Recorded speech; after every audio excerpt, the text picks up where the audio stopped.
আজকে কোন গ্রামের সাথে খেলার মধ্যে কী কী ঘটেছে, কে হারছে বাজিচ্ছে, তো সবটাই এই ভিডিও থাকবে। তো আর বেশি দেরি না করে ভিডিওটি শুরু করা যাক। হ্যালো গাইস, আসসালামু আলাইকুম। I am Masum. This is my another new blog. কাছে কিংবা দূরে, গ্রাম কিংবা শহরে, দেশ কিংবা প্রবাসের সবাই কেমন আছেন? আশা করি ভালো আছেন। খেলা মানে আনন্দ, খেলা মানে উৎসব, খেলা মানে উৎসবের মাতোয়ারা।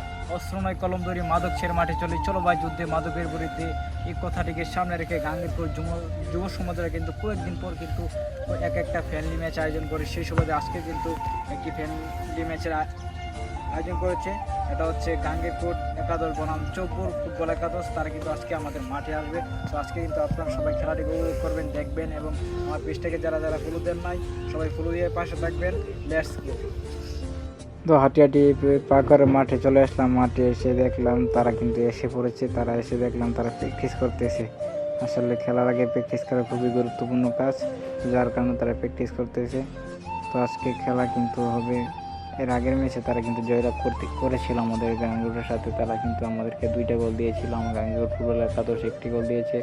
তো তারা সেই সুবাদে কিন্তু আমাদের মাঠে আবার এসেছে। আজকে আমাদের টার্গেট ছিল আমাদের জয়লাভ করা, কিন্তু এত বিশাল ব্যবধানে জয়লাভ করবো আমরা কেউ কল্পনা করতে পারি না। আজকে কিন্তু আপনি শুনে অবাক হবেন যে আজকে কিন্তু গাঙ্গীরপুর ফুটবল একাদশ এই 10 গোলে জয়লাভ করেছে।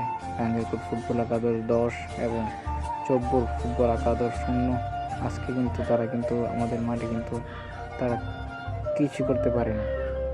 খুবই হতাশা নিয়ে তারা কিন্তু মাঠ থেকে বিদায় নিয়েছে। তো খেলার মধ্যে হার জিত আছে, এত ব্যবধানে হার জিত এই খেলার মূলও কিন্তু ঘুরে যায়, মানে খেলাটা নষ্ট হয়ে যায়। তো যাই যে কথা সেই কাজ, আমরা কিন্তু আজকে জয়লাভ করেছিলাম। তো আমাদের প্লেয়ার দেখে নিল গোলরক্ষক স্বপন, ওয়াসিম, তারপরে রয়েছে সেই ফয়সাল, জাঙ্গালের ছেলে ফয়সাল ভালো খেলে থাকেন। মিডল মাঠে আরেকটি নক্ষত্র জাঙ্গালের সেই কালু, রাহিম, তারপরে আরও অনেক এখানে রয়েছে আপন, এখানে রয়েছে সেই আমাদের ছোটো ভাই রিমন। তো তারা কিন্তু ভালো খেলে থাকেন। ওয়াসিম, তারা প্রত্যেকেই কিন্তু ভালো খেলে থাকেন। সবাই আজকে ভালো খেলেছে, যার কারণে কিন্তু 10টা গোল দেওয়া সম্ভব হয়েছে। তো সেই কথা বলতে বলতে কিন্তু আমরা খেলার মাঝখানে চলে এসেছি, মানে মাঠের মাঝখানে কথা বলে নিচ্ছি কোন দিকে নিবে বা কত সময় খেলা হবে। তো সবাই যার যার মতো প্রস্তুতি নিচ্ছে, মানসিকতার এবং সব দিক থেকে কিন্তু আমরা প্রস্তুতি নিচ্ছি। তো আজকে খেলা পরিচালনার দায়িত্ব আমার কাছে পড়েছে। তো আজকে কিন্তু খেলা পরিচালনা আমি করব। তো সেই কথা বলে কিন্তু আমরা এখন খেলা শুরু করে দিব। তো খেলা শুরু করে দিচ্ছি, খেলা 30 মিনিট করে। তো খেলা কিন্তু শুরু করে দিচ্ছি। যারা মাঠের ভিতরে আছে তাদেরকে যেতে বলতেছি। তো এই মুহূর্তে কিন্তু খেলা শুরু হয়ে যাচ্ছে। তো এখন খেলা শুরু হয়ে গেল, দুই দল কিন্তু খেলা শুরু করে দিয়েছে। আজকে দর্শক কিন্তু ভালো ছিল আমাদের মাঠে। তো খায়ের খেলা, ফুটবলের বিশাল মিলন মেলা, গাঙ্গেরকোটবাসীর জন্য এত বড় একটা সুন্দর মাঠ পাওয়ার জন্য, এত সুন্দর পরিবেশ পাওয়ার জন্য।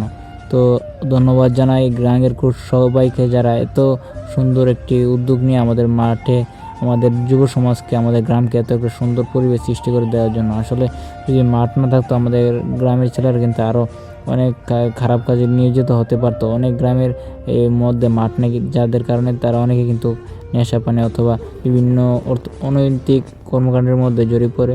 তো সেই দিক থেকে কিন্তু গাঙ্গেরকোটবাসী ধন্য এত একটা সুন্দর মাঠ পাওয়ার জন্য। কিন্তু যারা যারা আমাদের সাথে খেলতে চান তারা কিন্তু আমাদের সাথে যোগাযোগ করবেন। এখন আমাদের মাঠ কিন্তু শুকনো আছে, মোটামুটি আগের তুলনায় ভালো আছে, খেলার উপযোগী আছে। তো যারা খেলতে চান তারা অবশ্যই কিন্তু আমাদের সাথে যোগাযোগ করবেন। তো আজকে কিন্তু আমাদের গাঙ্গেরকোটের কয়েকটা প্লেয়ার, আমাদের সিনিয়র ভাই কিন্তু ওদের দলে খেলেছে। সাইদুল ভাই দেখেন, সাইদুল ভাই খেলেছে, আরও ছোটো ভাই জিয়াদ এবং আজিম, তারা কিন্তু ওই দলে খেলেছে। আসলে তারা এত গোল খাওয়ার পরে তাদের কিন্তু এই টিমের বন্ডিংটাও কিন্তু আজকে একটু খারাপ ছিল, যার কারণে তারা কিন্তু আজকে কিন্তু ভালো খেলতে পারে নাই।